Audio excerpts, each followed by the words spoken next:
They're looking for answers. People are forming real communities here on Twitch.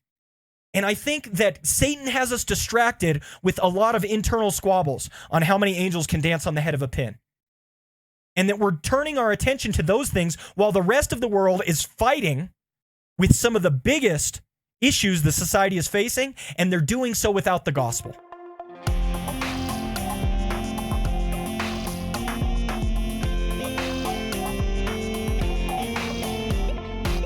Now I'm shifting. I want to talk about Reckful's situation and the role that Christian streamers play in this situation.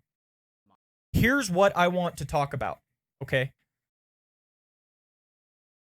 So Reckful's situation. So Vector says, I saw he did an interview with Reckful a few months ago about depression.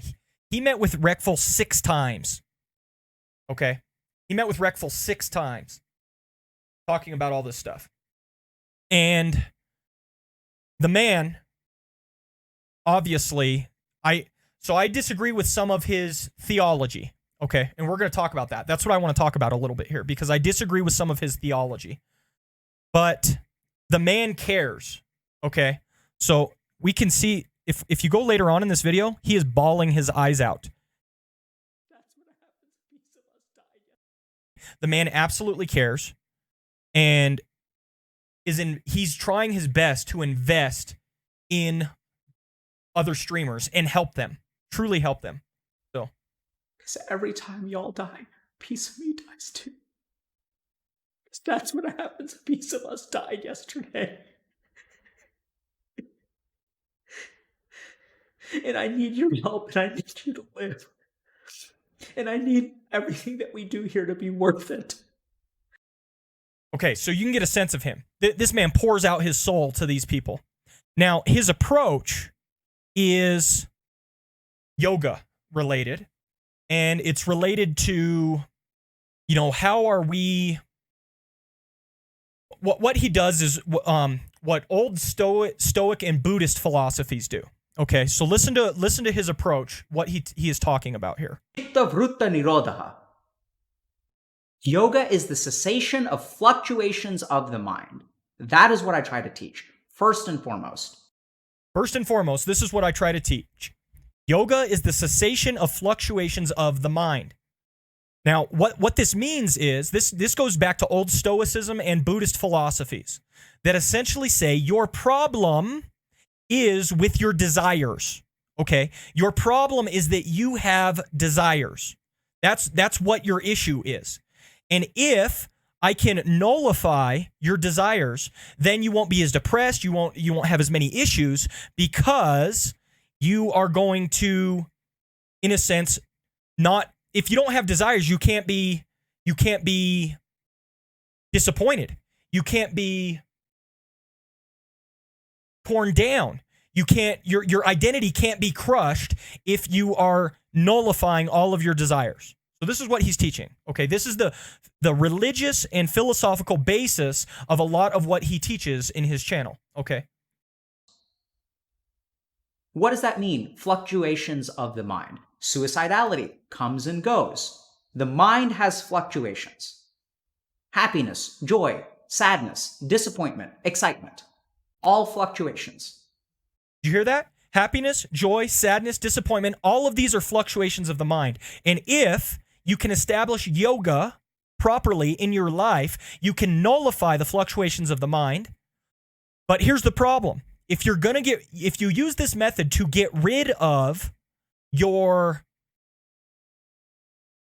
sad desires, your depression, your anxiety, your difficulties, your issues, you also have to use the same method to eliminate your intense joy, your happiness, all of these are fluctuations of the mind, and we need to neutralize them. I'll play it again for you so you can understand. To understand how your mind works. What I teach is not psychiatry, it's engineering of the mind. That's what we do. Yoga chitta vrutta nirodha. Yoga is the cessation of fluctuations of the mind. That is what I try to teach, first and foremost. What does that mean? Fluctuations of the mind. Suicidality comes and goes. The mind has fluctuations. Happiness, joy, sadness, disappointment, excitement. all fluctuations. Peace comes from cessation of fluctuations of the mind. Peace comes from cessation of fluctuations of the mind. You will have peace if you eliminate all those fluctuations. The joy and happiness have to go along with the sadness and the depression. Okay? This is old Stoic philosophy, and it's Buddhist as well, and evidently it's built into yoga, as he refers to it. Okay? Now here's my point. Well, first let me address this. Okay? Let me address this from a Christian perspective. We've actually come across these philosophies as we have been working through Timothy Keller's book, Making Sense of God, in our weekly Bible studies. We've come across these exact same philosophies, guys. And here's the deal, guys. Stoicism, Buddhism almost work. Okay? They almost work. We need to recognize that. And that's why some people have been helped by his methods. Keller says this, "Here then is the conundrum we face. Our surprisingly deep discontent leads us to lock our hearts onto things with profound intensity. The ancients wisely taught that the only way to avoid unhappiness is to avoid this love as attachment." So, do you see what he's saying? He's saying, look, here's the problem. Here's the fundamental problem, guys. We make idols. That's what we do. We make idols. We fundamentally make idols. We're good at it. We worship, okay? We're worshiping creatures. We're worshiping beings. That's how God designed us to worship. But what happens is we latch our worship onto things that are lesser, okay? And those things that are lesser than God give us a deep sense of discontentment. We lock our hearts onto things with profound intensity. The ancients wisely taught the only way to avoid unhappiness is to avoid this love as attachment. That is exactly what Dr. K is teaching. If you want to avoid the unhappiness in your life, says Dr. K, you need to become unattached. We need to remove the fluctuations of the mind, all of them, okay? Then you won't have unhappiness. That is, to attach ourselves so powerfully and exclusively to an object or a person that we cannot imagine life without it or him or her. Not only do such attachments lead to envy, resentment, anxiety, and even violence in order to defend our possession, but they also make us fragile and vulnerable to the inevitable changes and disruptions of life. However, we have seen the dangers of finding contentment through detachment. That not only brings about a selfishness and hardness, but also weakens our love relationships. If you are detaching, then if you're truly detaching, then you are actually weakening your relationships with others. There's actually a sense of this in Avatar: The Last Airbender. I don't know if you guys have seen that show, but in Avatar: The Last Airbender, Aang has to open his chakras, and in order to open his chakras, he has to detach from everything, including his love. He has to detach from that as well. Only then can he become the full avatar that he needs to be. And he's unwilling to do it. And there's a struggle throughout much of the story, throughout many of the episodes, as he seeks to detach from his love. He loves Katara. He can't detach from her, and that chakra remains closed much of the story. If you detach, you will weaken your love relationships, thus undermining the greatest source of joy we know. We need not only to receive love, but also to give it. Augustine breaks through this logjam for us. So here's the deal. You will have less unhappiness if you do what Dr. K is telling you. If you detach entirely, if you open up your chakras, if you get rid of your gyrations of the mind, then you won't have unhappiness anymore. But here's the problem. It also weakens your love. It also weakens those other issues in those other areas of our lives. Okay? Augustine breaks through this logjam. He does a radical critique of love as attachment and presents his own pre-Christian self as the case study. He had attached his happiness to a friend whom he loved intensely, but who died suddenly. He later realized that he had loved a person sure to die as if he would never die. What is Augustine saying? I made an idol out of this person. This happens because our souls become stuck and glued to these transient things which rend the soul with pestilential desires and torments. Because the soul loves to take its repose in them. Yet in these things there is no point of rest, for they flee away.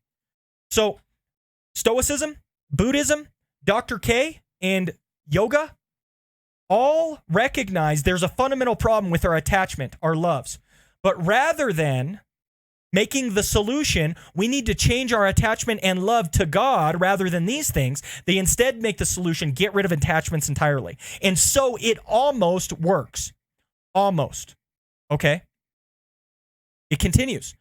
However, Augustine confirms the deadliness of love as attachment. He turns and says that such love is good, right, and essential when given to God.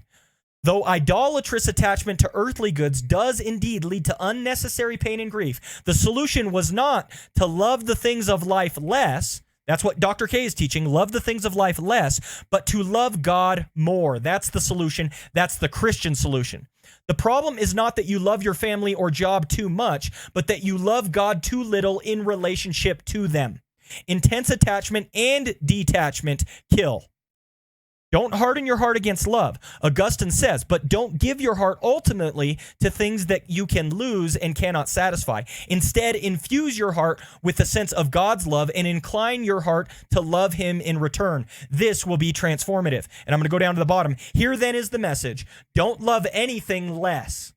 Instead, learn to love God more, and you will love other things with far more satisfaction. That's the conclusion. So here's what I'm getting at, guys. Ultimately, Dr. K, he cares with all of his person. I can tell. He is pouring his heart and soul out to these people.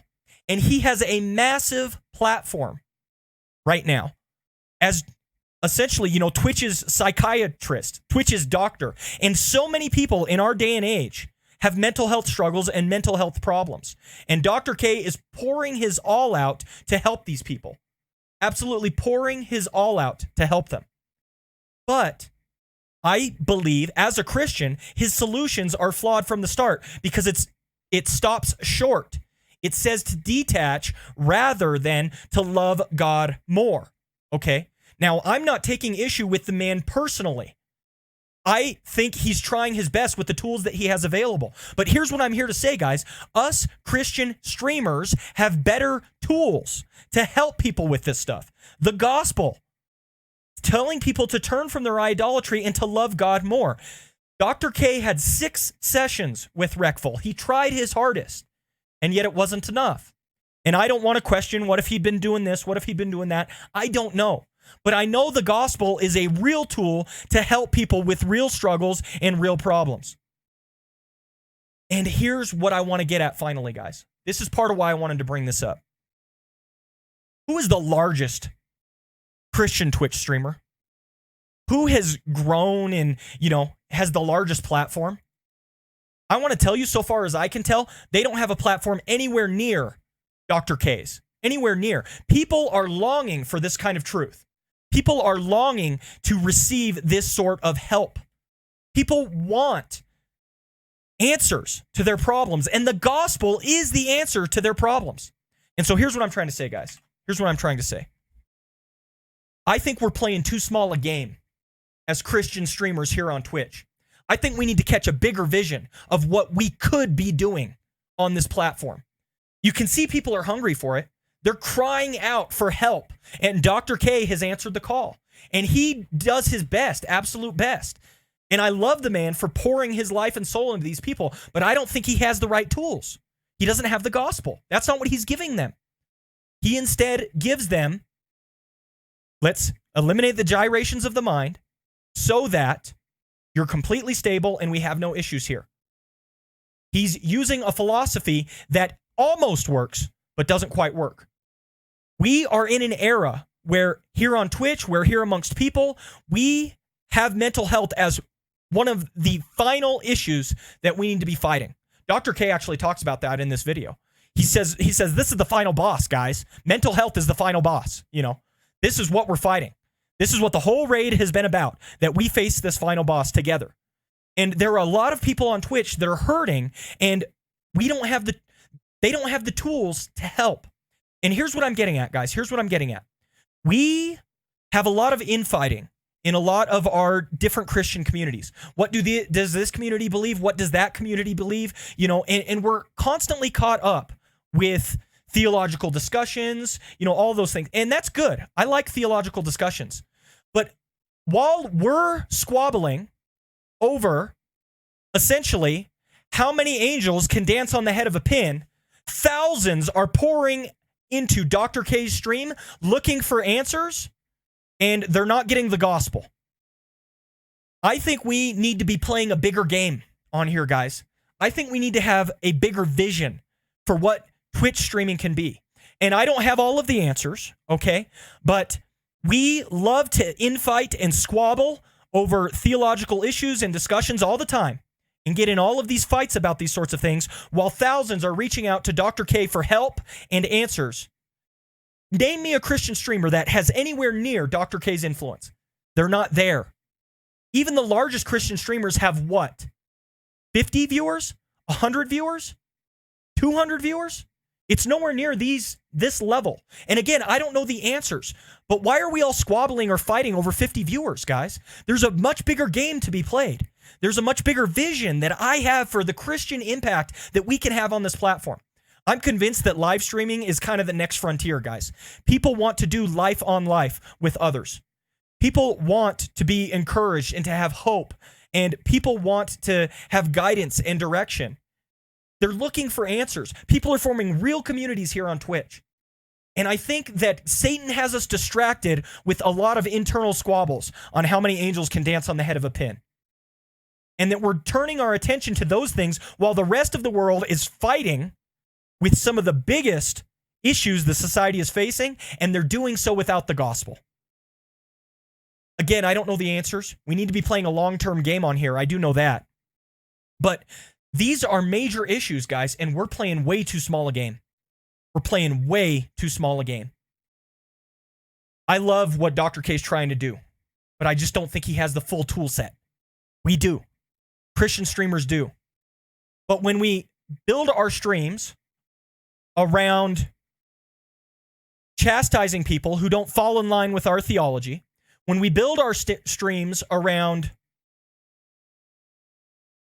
criticizing those who have differing perspectives and opinions than us, when we build our streams around largely irrelevant, in-depth theological minutia, we push people away, we form small siloed communities, and the people who actually need help don't get the help they need.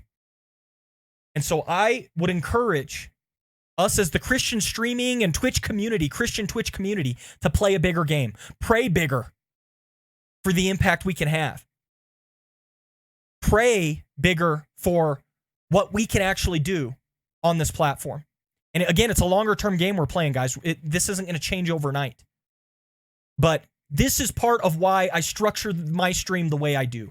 Some of you have questions about why I compromise on certain issues, or why I don't put my foot down on certain issues, or why I don't draw the lines in the sand more readily. It's because I've got a bigger game in mind, guys. There's a bigger strategy to what we're doing here. There are so many unbelievers here who need help, and real communities are being formed here. And we need to play to that bigger strategy, I feel. Everybody has a different role to play. I don't know what role everybody is playing on in this. But man, we've got to consider these things. This is the big game that needs to be played here on this platform. Not us just forming tiny. Look, guys, I would love if we had 50 concurrent viewers. I would love if we had 100. And I know I've made an idol out of viewers in the past. I know I have. So I want to be careful of that. But by the same token, guys, we have such a small voice on this platform. I don't care what you name as the largest Christian streamer, explicitly Christian streamer. Their viewership pales in comparison to the reach that so many people have on this platform. And many have been streaming for years. They've built their viewers over many, many years. And yet we have a tiny, tiny platform to speak from. I would love for us to pray for this bigger game, to try and strategize how on earth can we get a platform for the gospel that is so much larger than what we're doing. We've had things going on in the channel before where maybe we have 15 to 20 viewers, we're talking about difficult subjects, and we're growing together. All of those things are good. But in the meantime, again, Dr. K, God bless him, I pray for his soul, I pray for his salvation, but Dr. K is doing his hardest, working as best as he can to try and help the thousands upon thousands that are streaming into his channel. This was streamed yesterday and has nearly 100,000 views on Twitch. I just feel like we can be doing a lot more. And we need to strategize to that end. I don't know what that means on a tactical level, okay, guys? I have a strategic mind. And when it comes to chess, you guys have seen. In chess, I miss tactics a lot. But the big picture, I love the big picture of what we're trying to do. And what we're trying to do on this platform is to have a platform for Jesus. And I don't need to turn everybody into a Reformed Baptist post-millennial in order for us to get them where they need to go. We just need somebody with this kind of platform to be speaking the gospel to people, to be helping them, encouraging them, growing them. So anyway, that was on my heart and mind as I've been considering the Wreckful situation. Hey guys, Pastor Channer here. Thanks for swinging by. Hope you liked that video, and if you did, would you mind hitting the like and subscribe buttons down below? More than that, if you head down to the description, you can see links to both our Twitch and our Discord. We would love to interact with you more live, so if you'd like to catch us there, that would be great. Anyway, I hope you're doing well. Take care. God bless. Bye now.